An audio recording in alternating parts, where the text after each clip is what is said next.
আমি বেঁচে থাকতে চাই, বেঁচে থাকার মতো করে বেঁচে থাকতে চাই, যেভাবে বেঁচে থাকলে আমার শান্তি লাগবে। কিছুক্ষণের জন্য হারিয়ে গিয়েছিলাম আমার ছোটবেলায়, ভুলে গিয়েছিলাম বয়স কত হয়েছে, আমি কোথায় আছি। মনে হচ্ছিল দুনিয়ার সব থেকে সুখী মানুষ আমি, তা না হলে এত প্রাণ চঞ্চল চলা যেত না। আজকে দিনের গল্পটা শেয়ার করবো আপনাদের সাথে, তাই রেডি হয়ে নিচ্ছি খুব সকাল সকাল। কালকে আমাকে একবার মিলি ফোন করে বলেছিল, আপু আমার মায়ের বাসায় যাব, তোমাকে নিয়ে যাব। সেটা তো আমার মগজে ছিল না। ঠিক 12টার দিকে ফোন করে বললো, আপু 40 মিনিট সময় আছে, এর মাঝে আপনাকে রেডি হতে হবে। আমি তো দৌড় তাড়াহুড়া করে আগে গোসল টোসল দিয়ে দেন আমার রেডি হওয়ার প্রিপারেশন নিচ্ছিলাম। আর এই সেম জ্যাকেট আমাদের দুই বোনের আছে, তাই ভাবলাম একই রকম দুইজনে পরে যাই। Thank you so much. এটার একটা রিলস দিয়েছিলাম, সবাই খুব ভালো কমপ্লিমেন্ট করেছেন। আমি আমার মতো করে বেঁচে থাকতে চাই, কে কি বললো কে কি করলো দেখতে চাই না। দিন শেষে আপনারা কেউ আমাকে খাওয়ান না, আর ভাল লাগে আপনারা আমার গিবত করলে আমার পাপ কমে যায়। সো খুব তাড়াতাড়ি কার্নিভাল মেক ওভার অ্যান্ড সেলুনে আসলাম, মিলিকে পিক করলাম, তারপরে আমরা গাড়িতে উঠে গেলাম। আর শীতের মধ্যে জার্নি খুবই মজার, তাই না? শীতের মধ্যে এর মতো ঘুরে ফিরে মজা আর অন্য সময়গুলোতে নাই, যদিও আমাদের গাড়িটা এয়ার টাইট ছিল, যার জন্য আমরা শীতের অনুভব করতে পারিনি। বাট সরিষা ফুল আর মাঠ ঘাট দেখতে দেখতে চলে আসলাম বদলগাছি একদম বাজারে, মিলিদের বাসায়। আজকে থাকবো বদলগাছি, তার পাশাপাশি হঠাৎ প্ল্যান হবে কোথায় যাব। এর মধ্যে মামা আমাদেরকে দেখতে পেয়ে দৌড়ে আসছে এবং বলতেছে, আমাকে ভিডিওতে নিও না, আমাকে দেখতে ভালো লাগছে না। এসেই দেখি লেপের মধ্যে ভাত গরম করতে রাখা হয়েছে, মানে গরম গরম যেন খেতে পারি আমরা, তাই। আর কিচেন রুমে আন্টি রান্না করছিল। মিলিদের কিচেন রুম এত বড়, তার সাথে বেলকুনি, এরকম একটা বেলকুনি কিচেন আমার একটা ড্রিম। অ্যান্ড তারপরে মার সাথে কিছুক্ষণ আবার দুষ্টামো করলাম, ওকে ভিডিওতে নেওয়ার চেষ্টা করছিলাম, বাট ও ভয় পাচ্ছিল যে আমি অলাঝোলা হয়ে আছি আপু, বাট ও তো looking cute cute and cute.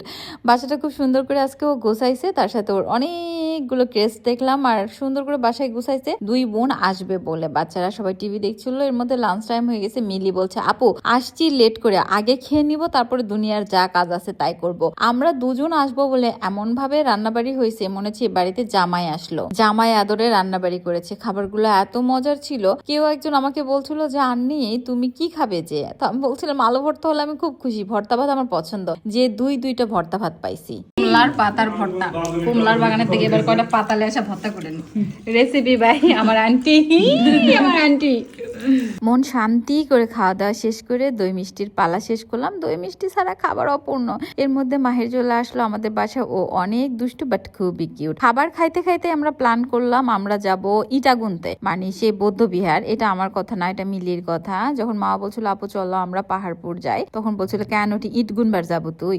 আমার খুবই মজা লাগছে কথাটা। মিলিদের বাসা এত সুন্দর একটা জায়গায়, একদম শহরের মধ্যে, এবং তার পাশে একদম খোলা মাঠ, খুব ভালো লাগছে। একদম টুইন, মানে আপনি এক সাইডটা পুরো শহর পাচ্ছেন, আর এক সাইডটা পুরো গ্রাম পাচ্ছেন। তাড়াতাড়ি করে আমরা গাড়িতে উঠে পড়লাম, এবং ছোলপোলের অত্যাচারে শীতের মধ্যে বাতাস খাইতে খাইতে আসা লাগছে। ওরা জানালা কোনোভাবে লাগাতে দিবে না। চলে আসলাম আমাদের বৌদ্ধ বিহারে। এসে দেখি যদিও আজকে ফ্রাইডে ছিল না, অনেক ভিড় ছিল, বাট আমাদের আসতে একটু লেট হয়েছে, যেহেতু আমরা খাবার পরে আসছি, প্রায় 4টার দিকে পৌঁছছি। আর এখানে 5:30 পর্যন্তই লিমিট, মানে 5টার মধ্যে বন্ধ হয়ে যাবে। 5:30 এটা একদম ওভার, তাই আমরা সময়ের কারণে অনেক জায়গাগুলো ঘুরতে পারিনি। প্রথমে এসেই খুব ভালো লাগছে যে ওইখানে অনেক বড় একটা ফুলের বাগান ছিল। ওই বাগানটায় আমাদের চোখে পড়ার পরে কি আমরা আর ইট গুনতে যাব বলেন, ফুল নিয়েই পাগল হয়ে গেছি। একটা কালার মাওয়ার ড্রেসের সাথে ম্যাচ, আর একটা আমাদের সাথে ম্যাচ। তো সেখানে একদম পাগল হয়ে গেছিলাম। বিশ্বাস করেন এই সময়টা আমার জীবনের একদম সব থেকে বেস্ট একটা টাইম ছিল, যে আমি সবকিছু ভুলে যেয়ে ছোট মানুষের মতো দৌড়াছাপা করছিলাম, নাচ গান করছিলাম, কি না কি করছিলাম, খুবই এনজয় করছি আলহামদুলিল্লাহ। আজকে দিনটা আমার জন্য ভেরি সারপ্রাইজিং একটা ডে ছিল, মানে আমি এটা চিন্তাই করতে পারি নাই এরকম হতে পারে। থ্যাংক ইউ সো মাচ মিলি, আমাকে একটা সুন্দর দিন দেওয়ার জন্য, এবং পরিবারের সবাইকে অনেক অনেক থ্যাংকস আমাকে এত ভালোবেসে রিসিভ করার জন্য। এবং খুব ভালো ছিলাম, সেই গ্ল্যামারটা আমার চেহারার মধ্যে খুব সুন্দর গ্লো করতেছে। এছাড়াও আমার হেয়ার ট্রিটমেন্টটা রিসেন্টলি নেওয়া, যাদের ভালো লাগবে অবশ্যই চলে আসবেন কার্নিভাল মেক ওভার অ্যান্ড সেলুনে। আমাদের ড্রেসের কথা অনেকেই জিজ্ঞাসা করেছে, এটা আমাদের ব্র্যান্ডের না, এটা আমরা বাহির থেকে কিনে নিয়েছি। আর এখানে এই পদ্ম পুকুরে কিংবা লাল শাপলা যাই বলেন না কেন, ওটার সাথে আমাদের ড্রেসের একদম শেডটা ম্যাচিং ছিল। তো এখানে আমরা কিছুক্ষণ সব ভাই বোনরা মিলে ফটোশুট করলাম। মেয়ে মানুষ মানেই পিকচার তোলার একটা হাফেজ। এখন অবশ্য মেয়ে ছেলে ভেদাভেদ নাই, সবাই পিকচার তোলে। আমরা এত বেশি দৌড়াদৌড়ি করেছি, ছোটাছুটি করেছি, মানে নর্মাল আমরা হাঁটি নাই, শুধু লাফালাফি করে গেছি। উঁচু জুতো পরেছিলাম, একদম শরীর নিতিয়ে গিয়েছিল, তাই মনে হচ্ছিল একটু বসে পড়েছিলাম। এদিকে একটা বড়ইয়ের গাছ দেখে মনে হলো বড়ই খাবো, বাট খুবই কাজটা একদম ভালো ছিল না। আমরা তো এই স্তম্ভে যেতেই পারি নাই। এখানে যে একটা ব্রিজ আছে না, এখানে এসে আটকা পড়ে গেছে, এবং এখানে সময় শেষ হয়ে গেছে। ওনারা কোনোভাবেই যেতে দিবেন না, আমরাও যেতে চাচ্ছিলাম না।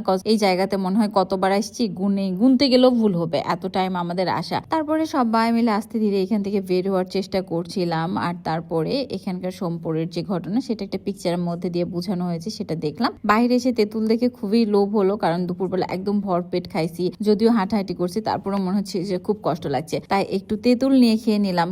তেঁতুল দেখার পর চুপ থাকা যায় না। তারপরে বাসায় সবাইকে নামিয়ে দিয়ে আমরা আর বাসায় না গিয়ে সরাসরি চলে আসলাম নওগাঁতে। আর আস্তে আস্তে বুঝলাম যে অনেক ঠান্ডা পড়ছে, তাই বাসায় এসে আমার ফেভারিট ক্যান্ডেল জ্বালিয়ে দিলাম, কজ এটা আমার স্যাটিসফ্যাকশন। দিন শেষে নিজের ঘর নিজের বাড়ি একটা অন্যরকম স্যাটিসফ্যাকশন। আজকে এত পর্যন্ত, আল্লাহ হাফেজ।